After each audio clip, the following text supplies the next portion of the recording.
जीवन में हम कितने सफल होंगे ये इस बात पर निर्भर करता है कि हमारे देखे गए ख्वाबों का या हमारे देखे गए सपनों का स्तर क्या है। इसके पश्चात जो बारी आती है वो इस चीज़ की आती है कि अपने स्वप्न को पूरा करने के लिए हमारे प्रयास किस स्तर के हैं। यदि ये दोनों चीज़ें बराबर तौर पर होती हैं तो आपके सपनों को, आपके ख्वाबों को पूरा होने से कोई नहीं रोक सकता। वर्ष 2025 में फरवरी माह हमारे मकर राशि के जातक अथवा जातिकाओं के लिए किस प्रकार का रहने वाला है, किन क्षेत्रों में उन्हें सावधानी बरतनी चाहिए, कहाँ से वह लाभ उठा सकते हैं, यही हम आज डिस्कस करने वाले हैं। नमस्कार दोस्तों, मैं आपका ज्योतिष मित्र श्लोक वर्मा आपके अपने चैनल श्री हनुमंत कृपा में आपका हार्दिक स्वागत करता हूं, अभिनंदन करता हूं।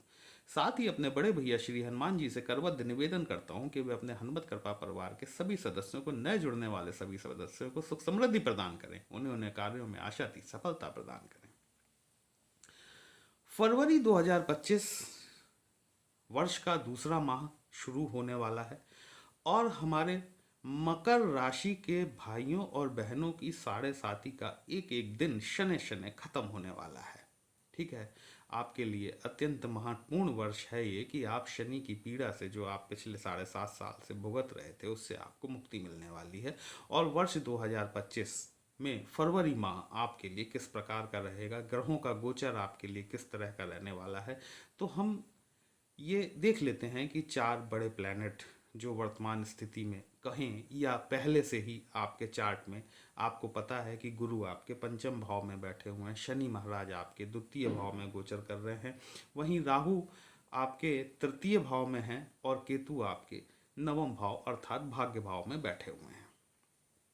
अब बात आती है सूर्यदेव, बुद्धदेव, शुक्रदेव और मंगल महाराज की। चंद्रमा तो हर 2.25 दिन में अपना भाव परिवर्तन कर लेते हैं। वीडियो को अंत तक अवश्य देखिएगा दोस्तों।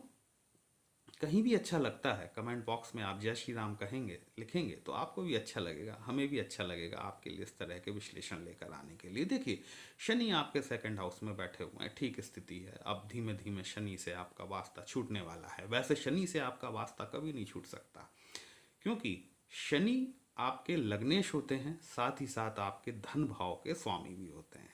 तो फिलहाल शनि आपके धन भाव को अगले आने वाले 30 सालों के लिए छोड़ने वाले हैं, लेकिन स्वामी तो रहेंगे। वो गोचर में छोड़ रहे हैं, लेकिन आपके धन भाव के स्वामी तो रहेंगे। और धन भाव के स्वामी का प्रसन्न होना आपके लिए अत्यंत ही आवश्यक है। ओम काक ध्वजाय विद्महे खड़गस्ताय धीमहि तन्नो मन्नः प्रचोदयात्। मैं एक बार पुनः रिपीट कर देता हूँ। ओम काक ध्वजाय विद्महे खड़गस्ताय धीमहि तन्नो मंदः प्रचोदयात्। ये शनि का गायत्री मंत्र है और हमारे मकर राशि के जातकों को इस मंत्र को शनिवार के दिन से रुद्राक्ष की माला से संध्या समय कम से कम 108 बार नियमित रूप से जाप शुरू करना चाहिए। देखिए, शनि आपके द्वितीय भाव के स्वामी होते हैं, धन, वाणी, परिवार और कुटुंब से संबंधित होता है। सेकंड हाउस एक्यूमुलेटेड वेल्थ को रिफ्लेक्ट करता है। ठीक है, तो शनि का प्रसन्न रहना आपके लिए अत्यंत ही आवश्यक है। वहीं जो बुध देव होते हैं ना, आपके भाग्य भाव के स्वामी होते हैं। आपने देखा जहाँ पे आपका 6 नंबर लिखा हुआ है वो आपकी नवम भाव होता है, अर्थात भाग्य भाव होता है। बुध जो है वो आपके 6वें घर के स्वामी होते हैं और साथ ही साथ भाग्य भाव के भी स्वामी होते हैं। ओम सौम्य रूपाय विद्महे वाणेशाय धीमहि तन्नो सौम्य प्रचोदयात्, बुद्ध का गायत्री मंत्र है। ये 2 मंत्रों को आपको पकड़ लेना चाहिए, क्योंकि यही आपको जीवन की इस पास, ये जो लड़ाई चली आ रही ना, इन लड़ाई में आपको पास कराने की योग्यता रखते हैं, क्षमता रखते हैं। चलिए आगे बढ़ते हैं। आपके फर्स्ट हाउस में इस समय जो आपका फर्स्ट हाउस है, जहाँ पे कि 10 नंबर लिखा हुआ है, वहाँ पर सूर्य और बुध का बुधादित्य योग बना हुआ है। सूर्य देखिए आपके अष्टम भाव के स्वामी होते हैं। अष्टम भाव का स्वामी का लग्न में जाके बैठना थोड़ा सा आपको, मतलब इम्यूनिटी सिस्टम को थोड़ा सा कमज़ोर करता है। आपको थोड़ा सा अपनी हेल्थ के ऊपर ध्यान रखना पड़ेगा। और ये बुध और सूर्य जो है, ये बुध इसमें से गोचर कर जाएंगे 11 फरवरी को। ये जो बुधादित्य योग बना हुआ है, वैसे तो ये एक राजयोग है, लेकिन फिर भी आपका अष्टम भाव का स्वामी आपके लग्न में आकर बैठा हुआ है, वो भी अपने पुत्र शनि के घर में आकर बैठा हुआ है। ठीक है। तो 11 फरवरी को बुध पहले निकलेंगे आपके फर्स्ट हाउस में से, और उसके पश्चात जो है कि आपके सूर्य देव भी 13 फरवरी को यहाँ से गोचर कर जाएंगे और आपके सेकंड हाउस अर्थात कुंभ राशि में शनि के घर में जाके बुधादित्य नामक राजयोग का निर्माण करेंगे। अष्टम भाव का स्वामी द्वितीय भाव में जाएगा, मतलब सूर्य देव जो हैं ये जब कुंभ राशि में पहुंचेंगे तो अष्टम भाव आप जानते हैं किन चीज़ों का भाव होता है।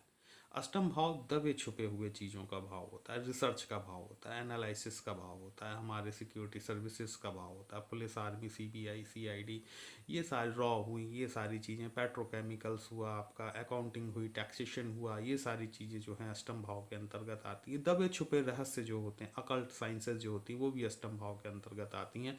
सेकंड हाउस में बैठा हुआ प्लैनेट, और वो भी अष्टम भाव का स्वामी, इन क्षेत्रों के माध्यम से यदि आप यहाँ पर कार्य क्षेत्र में हैं, यदि आप व्यवसाय करते हैं इन चीज़ों से संबंधित, तो निस्संदेह तौर पर आपको धन में वृद्धि करा सकते हैं। सूर्य और बुध का बुधादित्य योग बना हुआ है। देखिए 2 दिन के लिए ये बुधादित्य योग भंग होगा 11 फरवरी से 13 फरवरी तक, क्योंकि बुध पहले पहुँच जाएंगे और सूर्य बाद में आएंगे। ठीक है, तो ये फिर आपका बुधादित्य योग दोबारा बन जाएगा। और यहाँ पर बुध चूंकि आपके भाग्य भाव के भी स्वामी होते हैं, जैसे मैंने आपको अभी बताया कि आपका जो नवम भाव होता है वहाँ पर आपके जो बुध की राशि कन्या राशि फॉल करती है, तो भाग्य भाव का स्वामी भी धन भाव में जा रहा है।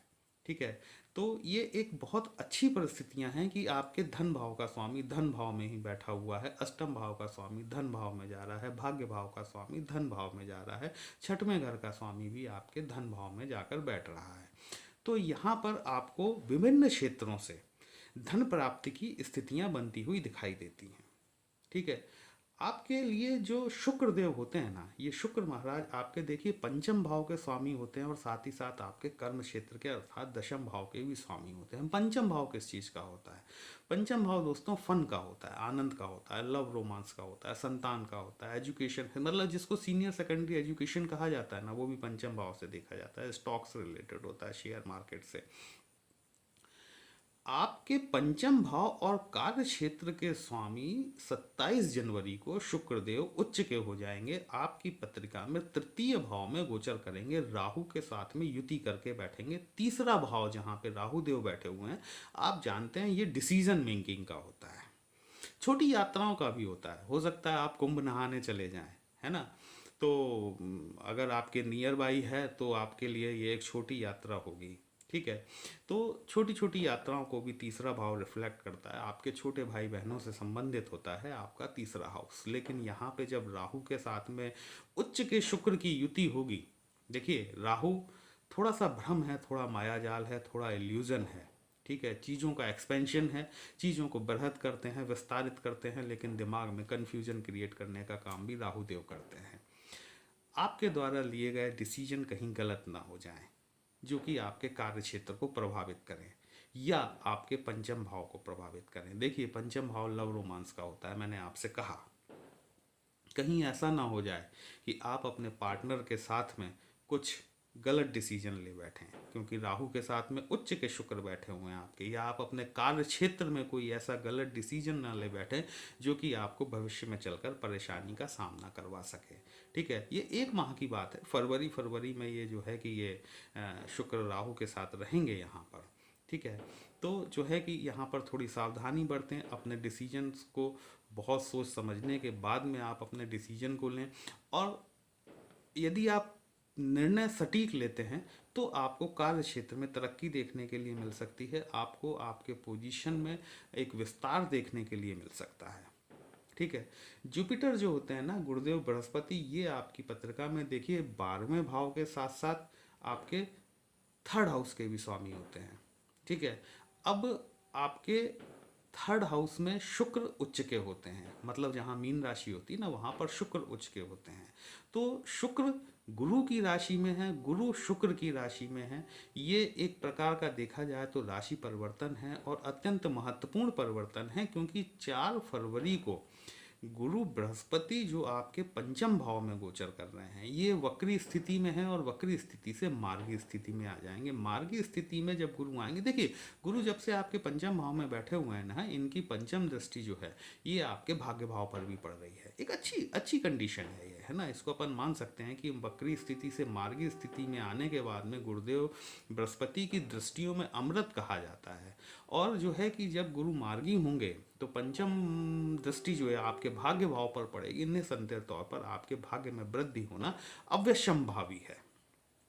मंगल ग्रह एक महत्वपूर्ण ट्रांजिट हुआ है कल 21 जनवरी 2025 के दिन, कि मंगल ग्रह जो अभी तक आपके सप्तम भाव में बैठे हुए थे, चंद्रमा की राशि आती है आपके सप्तम भाव में, ठीक है। तो सप्तम भाव में जब चंद्रमा की राशि आती है तो यहाँ आपका जो सप्तम भाव होता है ये जीवन साथी से संबंधित होता है, आपके लव पार्टनरशिप से संबंधित होता है, आपके व्यवसाय से संबंधित होता है, भागीदारी से संबंधित होता है। अभी तक यहाँ पर मंगल जो थे ये आपके सप्तम भाव में बैठे हुए थे। हो सकता है कि इन्होंने आपके जीवन साथी के साथ में, चूंकि यहाँ मंगल नीच के हो जाते हैं कर्क में आकर, जीवन साथी के साथ में कुछ मतभेद की स्थितियों का निर्माण किया हो। वैसे भी क्या है ना कि देखिए जहाँ पर चंद्रमा की स्थिति आ जाती है वहाँ थोड़ा सा विचलन की स्थिति भी आ जाती है। मतलब आप ये मान के चलें कि जो आपके जीवन साथी हैं उनका स्वभाव जो है थोड़ा सा, मुझे ऐसा लगता है कि कंसंट्रेट नहीं कर पाते एक जगह पर, ठीक है। जिसे कहना चाहिए कि अभी देखिए जहाँ भी चंद्रमा होता है ना वहाँ पर मूड स्विंग्स की स्थिति बहुत ज़्यादा बनती है। तो इन मूड स्विंग्स की स्थितियाँ जो हैं ये आपके जीवन साथी में देखने के लिए ज़रूर मिली होंगी।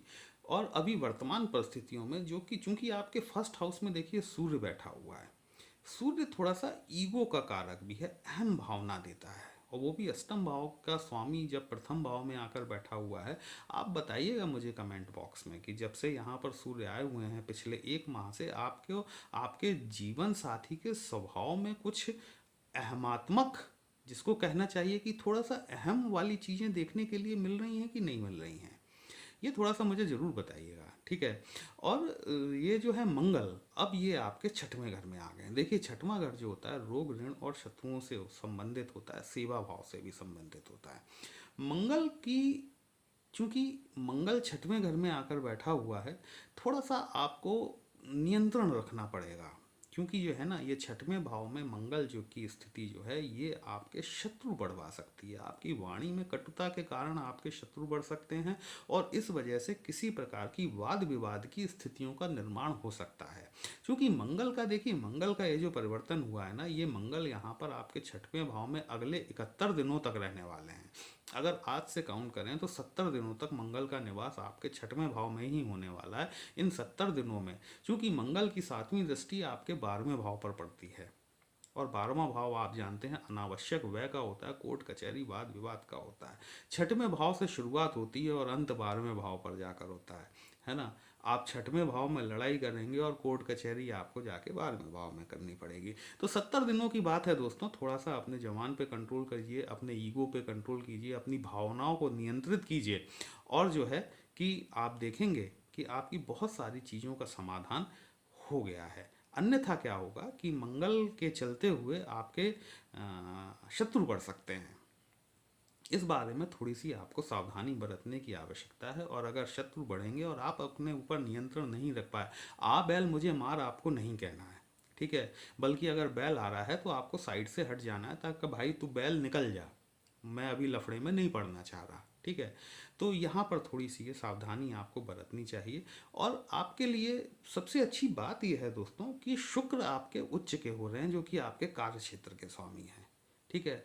तरक्की आपके लिए सुनिश्चित है। फरवरी 2025 में आपको यदि कोई प्रमोशन वगैरह पेंडिंग है, आपका इंक्रीमेंट वगैरह पेंडिंग है, तो हो सकता है कि आपको मिल जाए, या फिर कोई रिवार्ड रिकग्निशन वो आपको आपके डिपार्टमेंट की तरफ से निश्चित मिल सकता है। यदि ऐसा होता है तो आप कमेंट बॉक्स में ज़रूर कमेंट करके बताइएगा।